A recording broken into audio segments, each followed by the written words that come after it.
మార్చుకున్నాం. అయితే ఏమైందన్న? ఎస్, మేము మార్చాం. వైఎస్ఆర్ మీద ఉన్నటువంటి గౌరవంతో మేము మార్చాం. వైఎస్ఆర్ ముఖ్యమంత్రిగా ఉండి మరణించినటువంటి వ్యక్తి, రాష్ట్ర ప్రజల గుండెల్లో ఉన్నటువంటి వ్యక్తి. వైఎస్ఆర్ కడప జిల్లాని కాంగ్రెస్ పెడితే వైఎస్ఆర్ కాంగ్రెస్ పార్టీ పేరుతో వచ్చినటువంటి ప్రభుత్వం కడప తీసేసింది. What is wrong in it అంటున్నా. దాన్ని మనం మార్చాలా? మార్చకపోతే నిద్రపోడా చంద్రబాబు నాయుడు గారు? మారిస్తే ఏం సాధిస్తాడు? అరే పేర్లు మార్చడంటే సూపర్ సిక్స్లు చేయి, నీకు మంచి పేరు వస్తుంది. ఇచ్చిన హామీలు నెరవేర్చు, మంచి పేరు వస్తుంది. ప్రధాన ప్రతిపక్ష హోదా మంచి పేరు వస్తుంది. చనిపోయిన రాజశేఖర రెడ్డి గారి పేరు దగ్గర కడప చేర్చి ఆనందపడితే ఏంటి అంటున్నా. ఎస్, మేము మార్చాం. మేము ఎన్టీ రామారావు పేరు కూడా పెట్టాంగా, అది కూడా మారుస్తారా? ఈ చిన్న చిన్న విషయాల మీద ఎందుకు చంద్రబాబు నాయుడు గారు అంత తాపత్రయపడుతున్నాడో ఇంత వయసులో నాకు అర్థం కాల.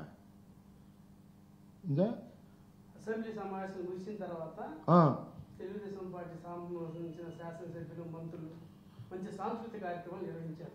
మీ మీద కూడా చర్యలు వేసినట్టున్నారు. ఏం శర్మ గారు, నిజమేనా? నేను ఒక మాట చెబుతానండి నారాజును. శాసనసభ సమావేశాలు, బడ్జెట్ సమావేశాలు జరిగిన తర్వాత శాసనసభ్యులు, శాసన మండలి సభ్యులు చక్కగా క్రీడలాడుకోవటం, నాటకాలు వేసుకోవటం, పద్యాలు పాడుకోవటం, ఏకపత్రాభినయాలు చేసుకోవటం అనేది పూర్వ సాంప్రదాయం. నేను శాసనసభ్యుడిగా ఉన్నప్పుడు ఇది 89, 94 మధ్యలో ఇలాగే జరిగింది. అప్పుడు రాజశేఖర రెడ్డి గారు లేరు, విజయభాస్కర్ రెడ్డి గారు, జనార్దన్ రెడ్డి గారు ఉన్నారు. ఇప్పుడు చాలామంది నాతో పాటు ఉన్నవాళ్ళు చనిపోయారు. గురునాథరావు గారు, నాతో క్రికెట్ ఆడాం. వేదవ్యాస్ గారు, మేము నాటకాలు ఆడాం. మరి ఏంటి రాజ్కుమార్ గారు చీఫ్ విప్గా అన్నీ కూడా మెయింటైన్ చేశారు. అప్పుడు స్పోర్ట్స్ మంత్రిగా హనుమంతరావు గారు ఉండేవాడు. చాలా ఆహ్లాదకరమైనటువంటి వాతావరణంలో చక్కగా జరిగేది. మంచిదే, సంతోషం. చంద్రబాబు నాయుడు గారు గుర్తొచ్చింది. ఇప్పుడు పోయినసారి 5 సంవత్సరాలు లేనప్పుడు ఉన్నప్పుడేమో గుర్తురాలా, ఇప్పుడు గుర్తొచ్చింది, సంతోషం. మేము పెట్టలేదు, ఆయన పెట్టాడు. మంచి మంచి క్రీడలు ఆడారు, అద్భుతంగా. మంచి మంచి నాటకాలు ఆడారు, నేను చూశాను. మంచి స్కిట్స్ వేశారు, చక్కగా వేస్తే వేశారు. కానీ దానిలో కూడా జగన్మోహన్ రెడ్డి గారిని మర్చిపోలేదయ్యా వాళ్ళ దుంపదగా. ఆ స్కిట్స్లో కూడా జగన్మోహన్ రెడ్డి గారిని క్రిటిసైజ్ చేసేటువంటి స్కిట్స్ వేసుకుని బాగా ఆనందం పొందారు. మంచిదే, చాలా సంతోషం. ఏదో కాస్త ఆనందం పొందేటప్పుడు మళ్ళీ రాజకీయం ఎందుకే నాకు అర్థం కాదు. ఏమైంది చంద్రబాబు నాయుడు గారు? చంద్రబాబు నాయుడు గారు వికేఖాన అవుతున్నాడు. అట్లాగే మన పవన్ కళ్యాణ్ కూడా నవ్వుతున్నాడు. ఆ పదకొండ అంటే నవ్వుతున్నాడు. నవ్వు నాయన, మాకు అభ్యంతరం లేదు. ఎందుకు ఆనందం అంటున్నా. మంచి నాటకాలు వేశారు, నేను చూశాను. ఆయన ఎవరైనా వినుకుండా ఆయన మందిలో ఆయనే ఎమ్మెల్యేల బాధల గురించి చెప్తుంటే నాకు కూడా నిజమే అనిపించింది. త్రిపులార్ గారు వేశాడయ్యా ఎన్టీ రామారావు వేషం, ఆ గదపించుకుని అద్భుతంగా ఉంది. డైలాగులు సంతోషం. మళ్ళీ ఎవరు మన దుర్గేష్ గారు వేశాడు బాలచంద్రుడు, చాలా అద్భుతంగా ఉంది, సంతోషం. కానీ ఒక్కటి మిస్ అయిందయ్యా. ఏమయ్యా, ఒక్కటి మిస్ అయింది. ఏమయ్యా, ఒక్కటి మిస్ అయింది. ఆ ఒక్కటి ఏంటంటారా? చంద్రబాబు నాయుడు గారు ఒక పాత్ర ఇస్తే బాగుండేది. శకుని పాత్ర ఉంటుందే, పితుహు అని శకుని పాత్ర ఒకటి ఉంటుంది.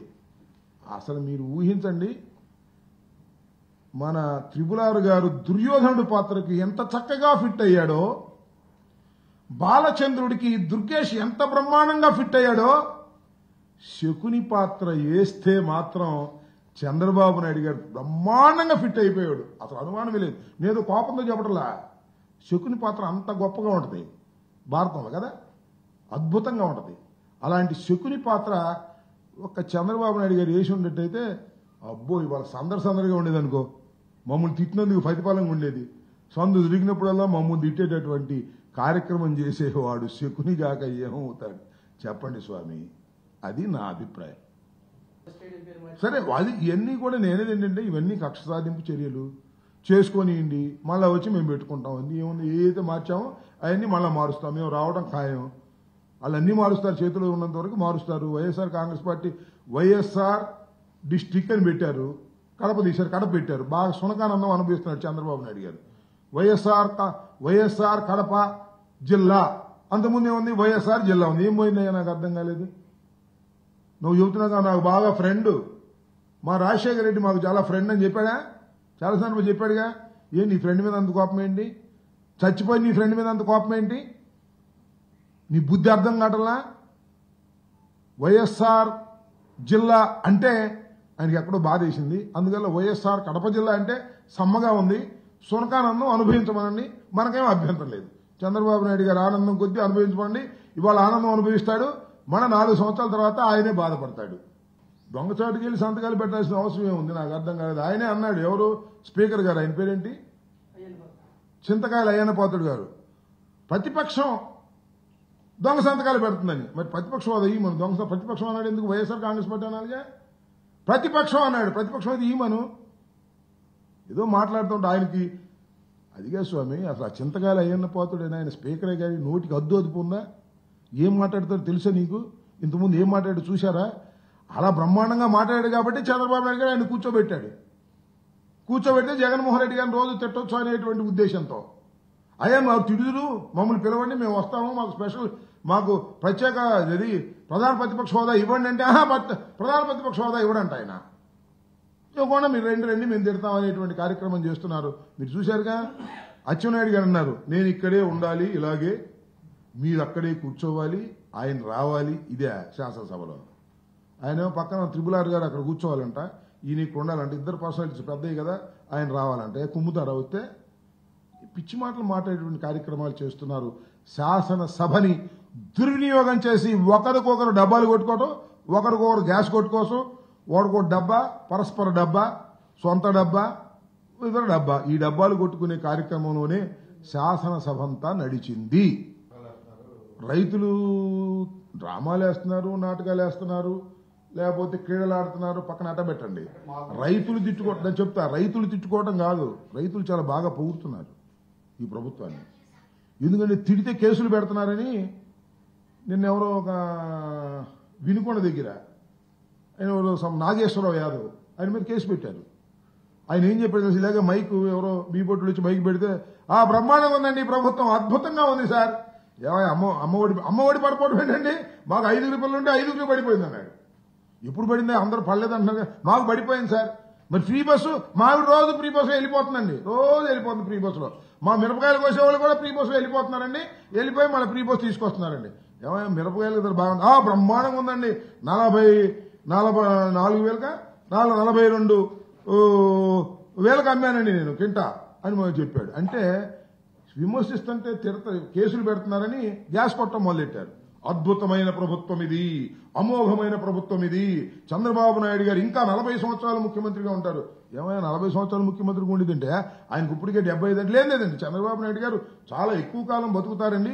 మొన్న చెప్పారు కదా మన దగ్గుబాటి వెంకటేశ్వరరావు గారు ఏదో కొత్తగా మెడిసిన్స్ వస్తున్నాయని, దానివల్ల ఆయన జీవితాంతం ముఖ్యమంత్రిగా ఉంటాడనేటువంటి ఒక ఎకిలిగా మాట్లాడేటటువంటి పరిస్థితికి ఈ ప్రభుత్వం దిగజారిపోయింది.